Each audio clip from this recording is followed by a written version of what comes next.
Всем привет, с вами Давилыч. Сегодня на обзоре самый лучший SSD накопитель на сегодняшний момент, который я купил себе. Это у нас Intel Optane P5800X объемом 400 гигабайт. Кстати, данный SSD я купил на Авито у хорошего проверенного продавца, с кем я еще общался даже в декабре 2021 года, когда хотел купить в тот момент, но что-то так и не договорились мы с ним по цене, но из-за разных событий в нашей стране ценник на этот SSD, конечно же, вырос. И после сообщений о том, что Intel закрывает подразделение Intel Optane, все, ждать было нельзя, и я решился на покупку этого SSD. Ссылочку на того продавца, где я купил, оставлю под этим видео. Покупал по полной предоплате с доставкой через СДЭК. Поэтому переходите, интересуйтесь, узнавайте. Более того, у него очень много различных топовых железок, топовых процессов, просто жирных материнских плат. Кому интересно, переходите в его профиль. Данный SSD у него стоит на момент размещения 90 тысяч рублей. Но если перейдете на Яндекс.Маркет, ссылочку тоже оставлю внизу, там ценники начинаются от 115 тысяч рублей. Выгода налицо. Те, кто давно смотрят мой канал, знают, что в качестве системного SSD я уже года, наверное, почти 3 года я использую Intel Optane 900P. Это топовый PCI 3.0 SSD от компании Intel. Да, потом вышла обновленная версия 905P, который стал чуточку быстрее. Но сам факт, что Intel Optane у меня достаточно давно, я знаю, что это. И если честно, данный SSD для обычных пользователей попросту не нужен. Вы просто здесь переплачиваете. Хотя здесь бешеный ресурс. И когда начался вот этот майнинг, то Intel Optane тоже стали разбирать. Те, кто как минимум шарят. Можете называть меня безумцем, транжирой, да как угодно, но данный SSD я купил себе, и он будет у меня использоваться в качестве системного. Ну и тем более, у лучшего обзорщика SSD должен же быть лучший SSD в системе. Простите за мою скромность, конечно. Несмотря на то, что Intel Optane, вот эти вот 900P давным-давно уже сняты с производства, и купить уже новые, ну это редкость, это где-то какие-то запасы, то недавно появилась инфа, что и закрывают производство и дальнейшие разработки вообще технологии 3D XPoint и Intel Optane мы с вами больше, скорее всего, не увидим. Ну и тут, конечно же, надо было пошевелиться, надо было поторопиться и купить данный SSD. Ну и главной особенностью данного SSD это, конечно же, цена. Это самые дорогие SSD накопители, даже там в пересчете цены за гигабайт, да в любом пересчете Intel Optane это всегда дорого. Я купил версию на 400 гигабайт, это самая младшая по объему модель, есть на 800 и на 1.6 терабайта. Но как я давным-давно вам всем говорю, не стоит покупать младший объем, конечно же, во всей линейке, да, то есть это касается любых и SATA, и NVMe SSD, но ценник, друзья, ценник не позволяет купить объем больше, потому что и 400 гигабайт стоит уже 90 тысяч рублей. Если мы берем на 800, да, там скорость записи у нас увеличивается, но и цена увеличивается в 2 раза, а следовательно, ну его нафиг точно. Хотя всем простым пользователям я не рекомендую покупать данный SSD, только вот таким же безбашенным, как я. Кому либо некуда потратить деньги, либо просто он хочет вот что-то самое-самое крутое, самое быстрое. Ну и, конечно же, самое надежное. Это у нас PCI 4.0 SSD накопитель. Здесь заявлена скорости до 7200 на чтение, до 4800 на запись. На больших по объему SSD скорость записи выше. Но здесь должна быть просто невероятно высокая скорость чтения записи случайных данных. И это и есть особенность Intel Optane. Более того, ресурс, друзья, ресурс данного SSD позволяет на протяжении гарантийного срока в 5 лет перезаписывать полный объем этого SSD 100 раз в день. Отсюда получаем на 400 гигабайт ресурс 73 тысячи терабайт. Ну или в районе 70 петабайт. Вот такой вот бешеный ресурс. И в качестве обычного системного диска, ну, он прослужит, я думаю, наверное, не одну мою жизнь, которая еще не закончилась. Что же касается начинки, здесь у нас 8-канальный контроллер от Intel. Здесь у нас нет DRAM кэша, потому что у нас 3DX Point чипы памяти, которые стоят внутри, они с прямой адресацией. Ну и отсюда мы с вами получаем высокие скорости чтения записи на случайных данных. Так что хватит ходить вокруг да около, давайте переходить к тестам. Ну что, SSD Intel Optane P5800X на 400 ГБ у нас подключен. Давайте перейдем в управление дисками для инициализации нашего нового SSD. Да, вот он. Чистый объем 372,60 ГБ. Создаем простой том NTFS. Ждем завершения форматирования. Здесь у нас все моментально, здесь у нас все быстро. Закрываем все ненужные нам окна. Запускаем Crystal Disk Info. Смотрим на наш накопитель E. Вот он у нас. Хосты чтения записи по нолям. Всего 2 включения, одно из которых мое. Общее время работы 0 часов. Перед нами абсолютно новенький SSD. Смарт-параметров у нас здесь немного. 28 градусов температура у нас на старте. Комнатная 26. Сейчас сворачиваем все ненужные нам устройства. Оставляем только наш Intel. А где же он здесь у нас? Непонятно.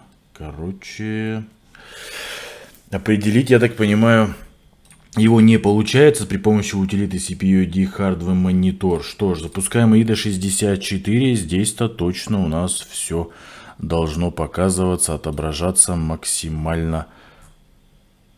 Вот он, да, 29 градусов. Системно у нас Intel 900 Pin, тоже Intel Optane, но PCIe 3.0 SSD накопитель у нас системно у нас погорячее. Температура потихонечку у нас идет вверх. Что ж, и первый тест, друзья, это у нас обкатка нашего SSD для начала. Я думаю, здесь мы увидим просто великолепный результат. Линейное чтение делать нет смысла, как мы с вами увидели на предыдущем обзоре, где я тестировал фейковые SSD с AliExpress.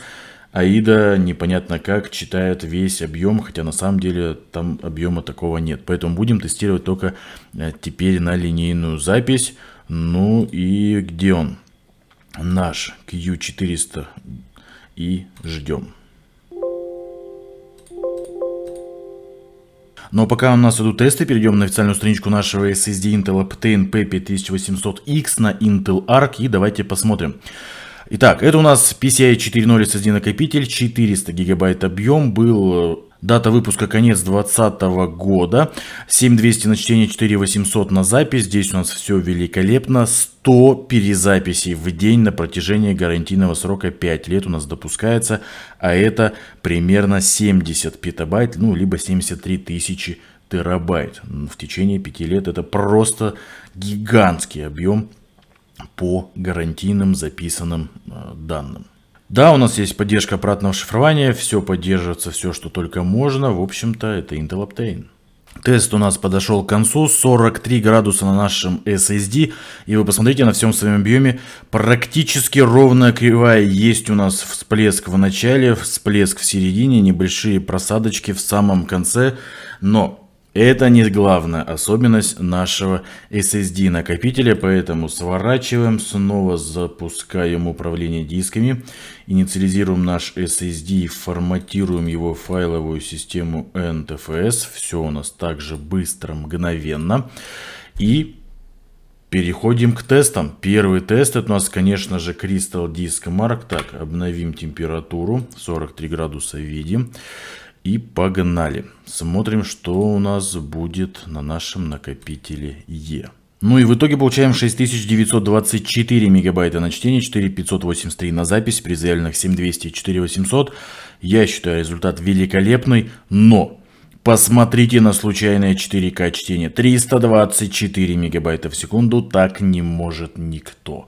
Даже в RAID ваши SSD накопители на NAND памяти такого не смогут показать. Но мы продолжаем тесты, смотрим, что будет в AES SSD Benchmark. Охренеть! 14342 балла набирает наш SSD на тесте AES SSD Benchmark. Такого я не видел ни разу. Больше 10 тысяч-то я не видел. А здесь 14. Вот это зверь. Идем дальше, что нам сможет показать Autodisk Benchmark. Ну и как сильно разогреется наш SSD, пока был максимум 52 градуса. Итак, тест у нас подходит к концу. 57 градусов максимум мы пока увидели на нашем SSD. График ровный, красивый, на мелких блоках великолепная скорость и достаточно быстро наш SSD разгоняется. Но мы продолжаем тесты. Запускаем Adja Video Systems. Где наш накопитель E? Смотрим. Ну, здесь, в принципе, ничего необычного. Все достаточно быстро. Ну и на тесте 3D Mark мы с вами видим просто разнос всех остальных SSD накопителей, потому что набирает у нас SSD Intel Optane 6893 балла. Вот это зверь. Что ж, сворачиваемся в наши синтетические тесты и давайте еще на всякий случай посмотрим операцию ввода-вывода, что у нас по IOPS на нашем Intel Optane. Кому интересно, ставим паузу. Ну, здесь, я думаю, все и так видно, что у нас все здесь просто великолепно. Так, остается нам протестировать наши SSD. Будем копировать любимую папку Render, объем 100 гигабайт с PCIe 4.0 SSD накопителя Samsung PM9. А1 объем 2 терабайта. И так как у нас Intel Optane, никакие паузы, команды trim делать нам не нужно. Просто погнали заполнять. Так, 2.9, 2.80 с чем-то мы с вами видели на старте. Скорость у нас немного колеблется, но 2.8, 2.6 видим стабильно. На записи второй папки то же самое. И на записи третьей папки тоже. Запись четвертой папки у нас не получится, поэтому сейчас мы с вами создадим еще одну папочку, куда мы с вами закинем 50 гигабайт примерно данных. Вот 54. И давайте скопируем эти данные.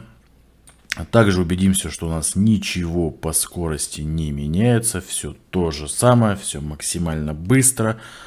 Неважно, насколько заполнен наш SSD, и не нужно для этого делать никакие команды trim, паузы.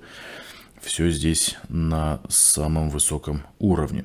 Так, все записано. У нас, смотрим, 351 гигабайт заполнен, 21 свободен.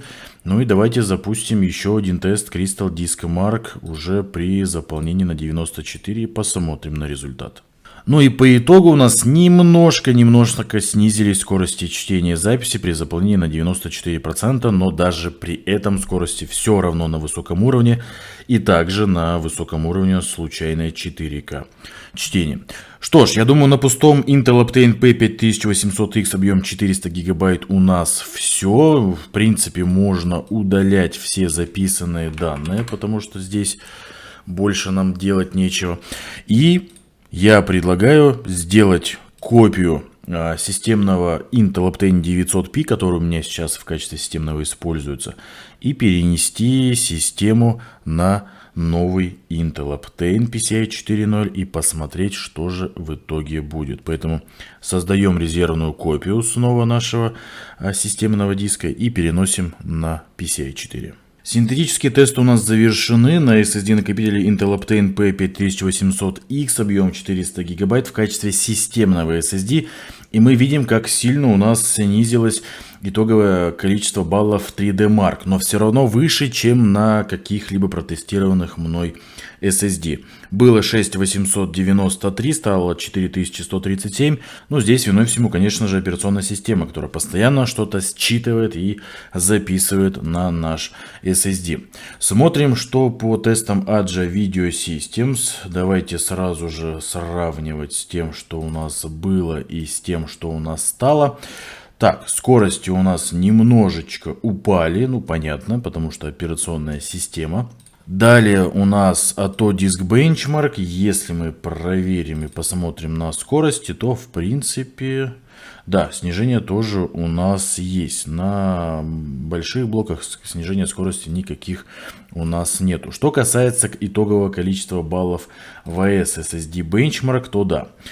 Снижение у нас составило 1000 баллов. Здесь ничего необычного. Операционная система ресурсы подъедает в процессе работы.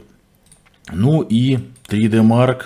У нас здесь SSD заполнен на 48%, поэтому давайте сравним с тестом, например, на полностью заполненном SSD. Снижение скоростей есть, но снижение скоростей не такое большое. Случайно 4К тоже снизилось, но это все равно самое высокое значение среди всех SSD. Что ж, сейчас можно приступать к тесту на реальную скорость записи. Берем папочку рендер объемом 100 гигабайт и на наш накопитель C будем копировать ее. Смотрим 2.9, 2.8. В принципе, все точно так же, как мы это с вами видели на первом тесте, когда SSD был у нас абсолютно пустой. Ну, это и есть особенность Intel Optane, который ведет себя всегда великолепно, неважно, как сильно он у нас заполнен. Что ж, я думаю, тесты сделаны максимально. И мы с вами увидели, на что же способен этот SSD. А он способен на многое. Гораздо больше, чем все остальные SSD, которые сегодня есть. Что ж, данную папочку нам можно удалять. Она нам здесь уже не понадобится. Но теперь давайте разберем SSD. Посмотрим, что же скрывается внутри. Ну и, конечно же, надо разобрать наш SSD. Он куплен на Авито, гарантии нет. И очень хочется узнать, что же скрывается внутри. Для того, чтобы вскрыть корпус, нам нужно отвинтить два винтика, которые располагаются вот здесь вот в углах. Но хочется наклейку, вот этот стикер Intel Optane снять максимально аккуратно. Поэтому давайте нагреем наш стикер. Даже чересчур начинает плавиться, растягиваться. Но мы давайте попробуем все это дело отстегнуть. Не совсем аккуратно, конечно, получилось, но все же. А стикер у нас непростой. Стикер у нас еще и служит гарантийной пломбой. Все, больше он не пригоден, больше его сюда не приклеить. Что ж, нас это не остановит. Будем скрывать. Шестиконечная звездочка у нас здесь. Отлично. Подобрали. Бита T6H. Достаточно плотно все у нас здесь закручено. Прямо очень плотно. Открутили два. Ну и давайте скрывать. Надеюсь, с нужной стороны я все это делаю. Нам поможет открывашка.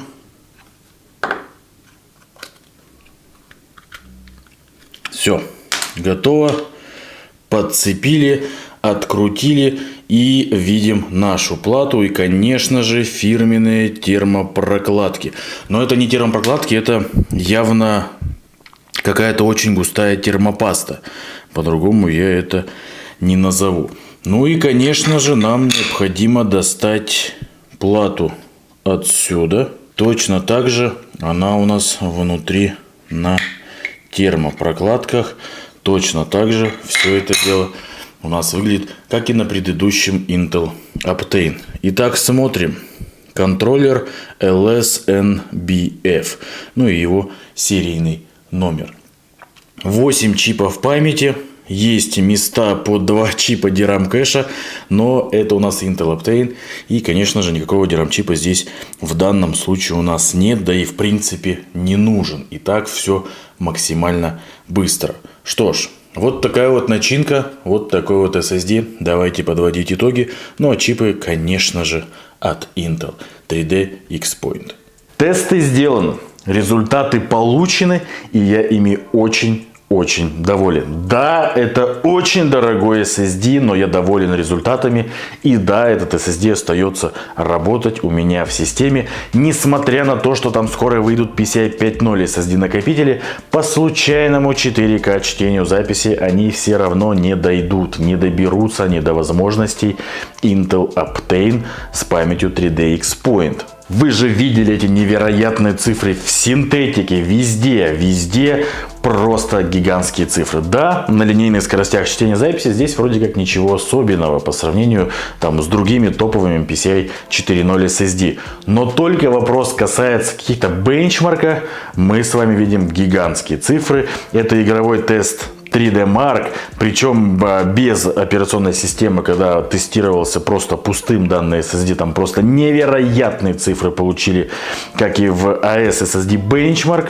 Под системой, да, у нас циферки снижаются, но все равно этот SSD остается самым быстрым по случайному чтению и записи. Ну и как я всегда говорил и буду говорить, самый быстрый SSD из всех, что у вас есть, ставим под систему. Этот не исключение, будет все просто летать. Что касается включения-выключения винды, то есть по сравнению с Intel Optane PCI 3.0 900p, разницы абсолютно я никакой не почувствовал. Все точно так же быстро включается, никаких там проблем нет. У меня материнская плата Maximus 13 Apex, она делает дополнительные диагностические тесты при включении. В любом случае это занимает какое-то время, но разницы я не заметил. Так же, как мне не хотелось оставить все-таки, да, это SSD цельным, но я все-таки его вскрыл, в любом случае купил на Авито, гарантии нет, я его вскрыл и показал вам всю начинку. Сделано все классно, сам корпус является радиатором, который отводит тепло. По нагреву у нас температура максимум была 58 градусов после синтетики, тестов реальной записи. Так что все равно, даже при своей производительности высокой, этот SSD у нас остается достаточно холодным, даже на открытом стенде. Но так как этот SSD у меня становится системным моим накопителем, то пришло время попрощаться с моим Intel 900p на 280 гигабайт. Выставляю объявление на Авито. Ссылочка тоже будет внизу. Кому интересно, переходите, смотрите, сравнивайте и можете покупать, если вам интересен самый лучший PCI 3.0 SSD. Комплект полный, переходник на M2 будет в комплекте, так что с подключением у вас проблем не возникнет, ничего дополнительно покупать не надо будет. Ну а мой SSD все-таки является серверным решением, именно для этого он и предназначался, именно там он тоже чувствует себя королем. Мне вот все-таки пришлось докупить такой вот переходничок Espada, который, кстати, у нас стоит там 1600, на Алиэкспресс можно найти за 700 рублей один в один. Я купил на Яндекс.Маркете и результатом полученным очень доволен. Все работает, и я не разочарован. Деньги потрачены не зря, и у вашего слуги теперь самый лучший SSD на сегодняшний момент. Да, он не самый быстрый по линейным скоростям чтения записи, но эти скорости вы видите только в бенчмарках. На тестах реальной записи он ничуть не уступает. Но на этом у меня все. Ставим лайки, подписываемся на канал, вступаем в группу ВКонтакте. Не забываем про сайт про SSD. Также не забываем, что в группе ВКонтакте регулярно проходят розыгрыши различных SSD накопителей. Так что принимайте участие и выигрывайте SSD. Пока-пока. Ну а для тех, кто до сих пор не знает, сколько же стоит этот шикарный, этот самый быстрый, самый производительный, самый ресурсный SSD-накопитель на сегодняшний момент, ссылочку оставляю внизу под этим видео. Переходите, смотрите, сравнивайте, удивляйтесь цене. Если вас все устраивает, то можете покупать.